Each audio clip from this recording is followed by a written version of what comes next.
कौसल्या सुप्रजा रामपूर्वा सन्ध्या प्रवर्तते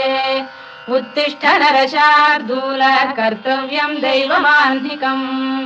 कौसल्या सुप्रजा रामपूर्वा सन्ध्या प्रवर्तते उत्तिष्ठ नरशार्दूल कर्तव्यं दैवमाह्निकम् उत्तिष्ठोत्तिष्ठ गोविन्द उत्तिष्ठ गरुडध्वज उत्तिष्ठ कमलाकान्ता त्रैलोक्यं मङ्गलं कुरु उत्तिष्ठोत्तिष्ठ गोविन्द उत्तिष्ठ गरुडध्वज उत्तिष्ठ कमलाकान्ता त्रैलोक्यं मङ्गलं कुरु मातः समस्त जगतां मधुकैटभारे वक्षो विहारिणि मनोहर दिव्यमूर्ते श्रीस्वामिनि श्रुत जनप्रियदानशीले श्रीवेङ्कटेश दयिते तव सुप्रभातम् मातः समस्त जगतां मधुकैटभारे वक्षो विहारिणि मनोहर दिव्यमूर्ते श्रीस्वामिनि श्रुत जनप्रियदानशीले श्रीवेङ्कटेश दयिते तव सुप्रभातम् तव सुप्रभातमरविन्दलोचने भवतु प्रसन्नमुखचन्द्रमण्डले विधिशङ्करेन्द्रवनिताभिरर्चिते वृषशैलनाथ दयिते दयानिधे अत्र्यादिसप्तऋषयः समुपास्य सन्ध्याम् आकाशसिन्धुकमलानि मनोहराणि आदाय पादयुगमर्चयितुम् प्रपन्नाः शेषाद्रिशेखर विभो तव सुप्रभातम् पञ्चाननाब्ज भव षण्मुखवासवाद्याः त्रैविक्रमादिचरितम् विबुधास्तु वन्ति भाषापतिः पठति वासरशुद्धिमारात् शेषाद्रिशेखर विभो तव सुप्रभातम् ईषत्प्रफुल्ल सरसीरुहनारिकेलपूगद्रुमादिसुमनोहर पालिकानाम्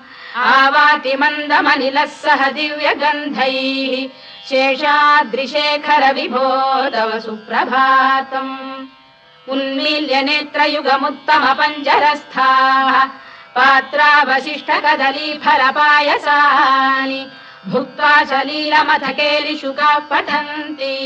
शेषाद्रिशेखर विभो तव सुप्रभातम्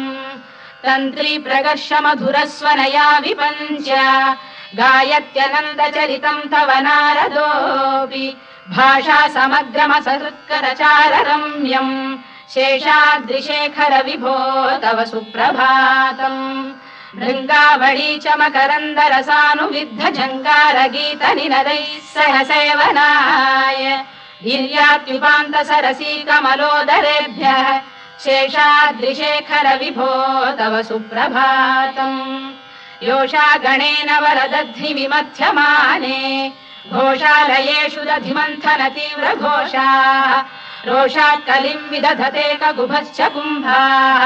शेषाद्रिशेखर विभो तव सुप्रभातम् पद्मेश मित्र शतपत्र गतालिवर्गाः हर्तुम् श्रियम् कुवलयस्य निजाङ्गलक्ष्म्या भेरी निनादमिव बिभ्रति तीव्रनादम् शेषाद्रिशेखर विभो तव सुप्रभातम्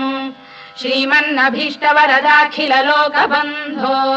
श्री श्रीनिवास जगदेक दयैक सिन्धो श्रीदेवतागृह भुजान्तल दिव्यमूर्ते श्रीवेङ्कटाचलपते तव सुप्रभातम् श्रीमन्नभीष्टवरदाखिल लोकबन्धो श्री श्रीनिवास जगदेक दयैक सिन्धो श्रीदेवतागृह भुजान्तर दिव्यमूर्ते श्रीवेङ्कटाचलपते तव सुप्रभातम् श्रीस्वामि पुष्करिणिकाप्लव निर्मलाङ्गाः श्रेयोर्थिनो हर विरिञ्च सनन्दनाद्याः द्वारे वसन्ति वरवेत्र हतोत्तमाङ्गाः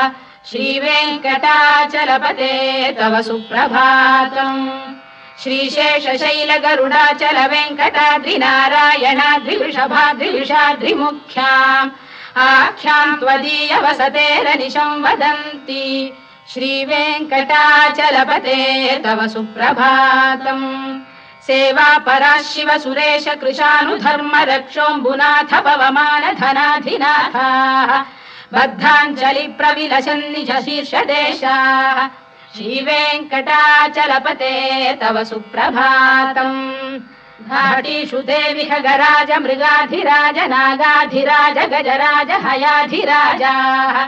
स्वस्वाधिकार महिमाधिकमर्थयन्ते श्रीवेङ्कटाचलपते तव सुप्रभातम् सूर्येन्दुभौम बुधवाक्परिकाव्यसौरिस्वर्भानुकेतुदिविषत्परिषत्प्रधानाः त्वद्दासदासचरमावधिदासदासाः श्रीवेङ्कटाचलपते तव सुप्रभातम् त्वत्पादधूलिभरितस्फुलितोत्तमाङ्गाः स्वर्गापवर्गनिरपेक्ष निजान्तरङ्गाः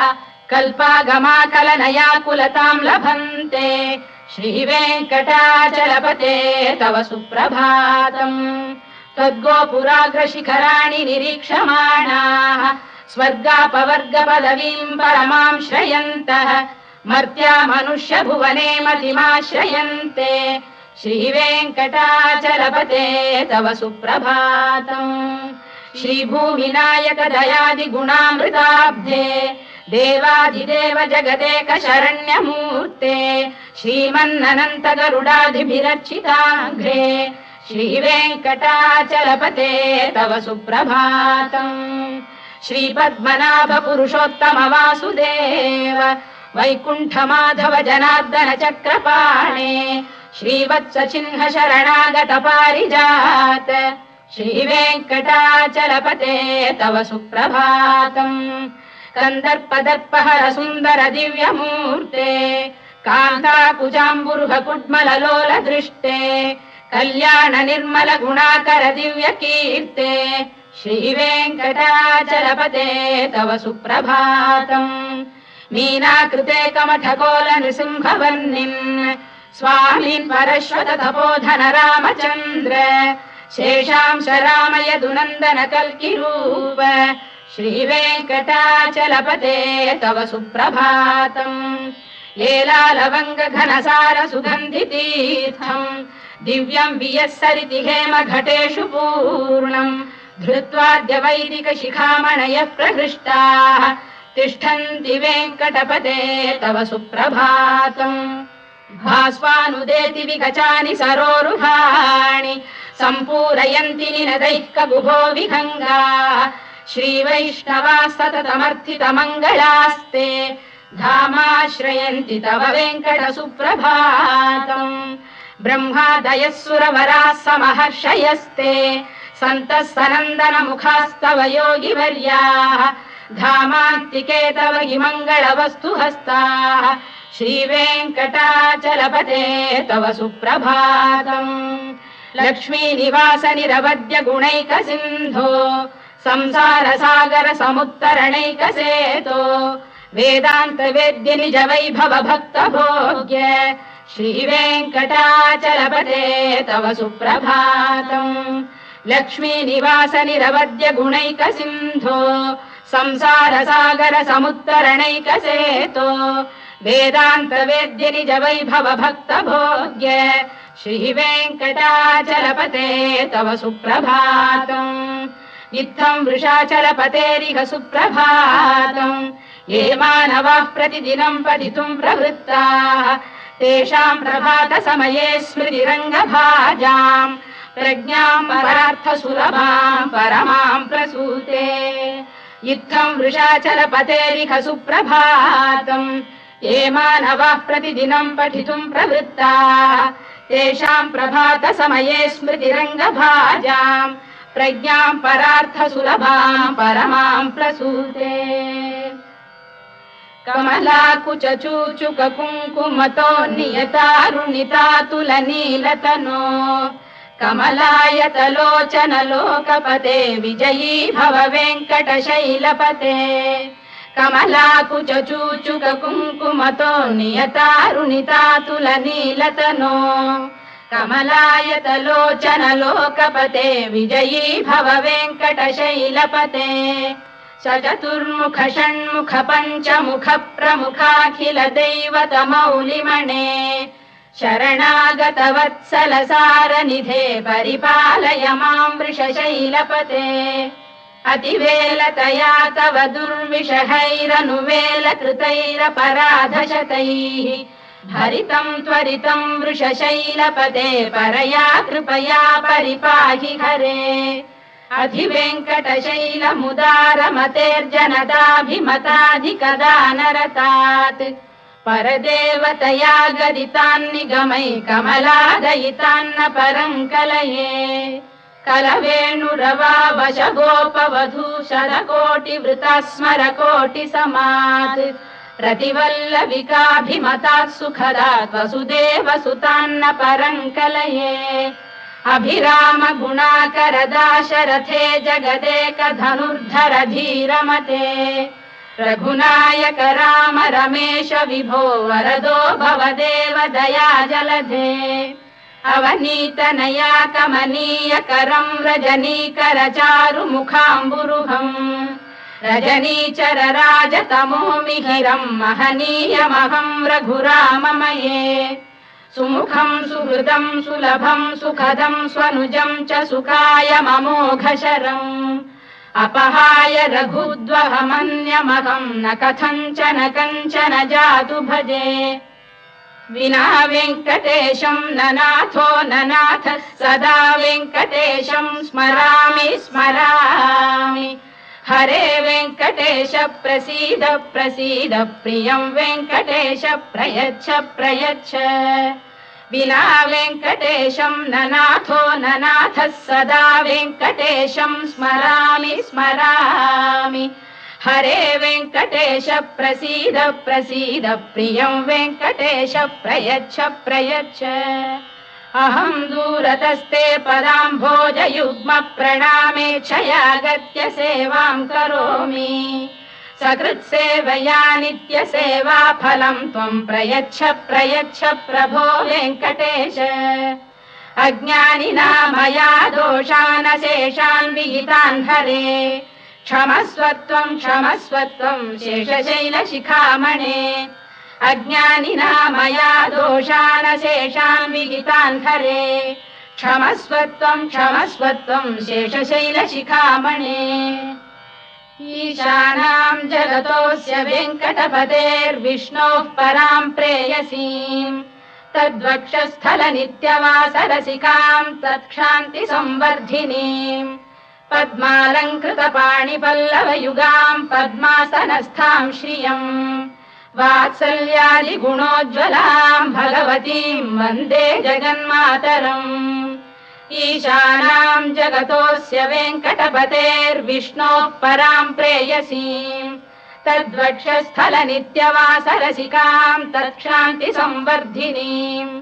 पद्मालङ्कृतपाणिपल्लवयुगां पद्मासनस्थां श्रियम् वात्सल्यादिगुणोज्ज्वलां भगवतीं वन्दे जगन्मातरम् श्रीमन्कृपाजलनिधे कृत सर्वलोक सर्वज्ञ शक्तनत वत्सल सर्वशेषिन् स्वामिन् सुशील सुलभाश्रित पारिजात श्रीवेङ्कटेश चरणौ शरणं प्रपद्ये श्रीमन्कृपाजलनिधे कृत सर्वलोक सर्वज्ञ शक्तनत वत्सल सर्वशेषिन् स्वामिन् सुशील सुलभाश्रित पारिजात श्रीवेङ्कटेश चरणौ शरणं प्रपद्ये आनूपुरार्पित सुजात सुगन्धि पुष्प सौरभ्य सौरभकरौ समसन्निवेशौ सौम्यौ सदानुभवनेऽपि नवानुभाव्यौ श्रीवेङ्कटेश चरणौ शरणं प्रपद्ये सद्यो विकासि समुदित्वर सान्द्र राग सौरभ्य निर्भर सरोरुह साम्यवार्ताम् सम्यक्षु साहस पदेषु विलेखयन्तौ श्रीवेङ्कटेश चरणौ शरणं प्रपद्ये रेखामयध्वज सुधाकलशातपद्रवज्राङ्कुशाम्बुरुह कल्पक शङ्ख चक्रैः भव्यैरलङ्कृत तलौ परतत्त्वचिह्नैः श्रीवेङ्कटेश चरणौ शरणं प्रपद्ये ताम्रोदरद्युतिपराजित पद्मरागौ बाह्यैर्महोभिरभिभूत महेन्द्रनीलौ उद्यन्नखांशुभिरुदस्त शशाङ्कभासौ श्रीवेङ्कटेश चरणौ शरणं प्रपद्ये सप्रेम भीति कमलाकर पल्लवाभ्याम् संवाहनेऽपि सवदिक्लममादधानौ कान्थाववाङ्मनसगोचरसौ कुमार्यौ श्रीवेङ्कटेश चरणौ शरणम् प्रपद्ये लक्ष्मी महीतदनुरूप निजानुभाव नीलादि दिव्य महिषीकर पल्लवानाम् आरुण्य संक्रमणतः किल सान्द्ररागौ श्रीवेङ्कटेश चरणौ शरणम् प्रपद्ये निर्ज्ञानमद्भि शिवादि किरीटकोटि प्रत्युक्त दीप्त नवरत्नमः प्ररोहैः नीराजना विधिमुदारमुपादधानौ श्रीवेङ्कटेश चरणौ शरणम् प्रपद्ये विष्णु पदे परम इत्युदित प्रशंसौ यौ मध्व उत्स इति भोग्यतयाप्युपातौ भूयस्ततेति तव पाणितल प्रतिष्ठौ श्रीवेङ्कटेश चरणौ शरणम् प्रपद्ये पार्थाय तत्सदृश सारथिना त्वयैव यौ दर्शितौ स्वचरणौ शरणम् व्रजेति भूयोऽपि मह्यमिहतौ करदर्शितौ ते श्रीवेङ्कटेश चरणौ शरणम् प्रपद्ये मन्मूढिकालियपणे विकटाटवीषु श्रीवेङ्कटाद्रिशिखरे शिरसि श्रुतीनाम् चित्तेऽप्यनन्य मनसाम् सममाहितौ ते श्रीवेङ्कटेश चरणौ शरणम् प्रपद्ये अम्लानघृष्यलवनीतलकीर्ण पुष्पौ श्रीवेङ्कटाद्रिशिखराभरणायमानौ आनन्दिताखिल मनोनयनौ तवैतौ श्रीवेङ्कटेश चरणौ शरणम् प्रपद्ये प्रायः प्रपन्न जनता प्रथमावगाह्यौ मातुस्तनाविव शिशोरमृतायमानौ प्राप्तौ परस्पर तुलामतुलान्तरौ ते श्रीवेङ्कटेश चरणौ शरणम् प्रपद्ये सत्त्वोत्तरै सतत सेव्य पदाम्बुजेन संसारतारकदयार्द्रदृगञ्चलेन सौम्योपयन्तृ मुनिना मम दर्शितौ ते श्रीवेङ्कटेश चरणौ शरणम् प्रपद्ये सत्त्वोत्तरै सतत सेव्य पदाम्बुजेन संसारतारकदयार्द्रदृगञ्चलेन सौम्योपयन्तृ मुनिना मम दर्शितौ ते श्रीवेङ्कटेश चरणौ शरणम् प्रपद्ये श्रीशश्रिया घटिकया त्वदुपाय भावे प्राप्ये त्वयि स्वयमुपेय दया स्फुरन्त्या नित्याश्रिताय निरवद्य गुणाय तुभ्यम् स्याम् किङ्करो वृषगिरीश न जातु मह्यम् श्रीशश्रिया घटिकया त्वदुपाय भावे प्राप्ये त्वयि स्वयमुपेय दया स्फुरन्त्या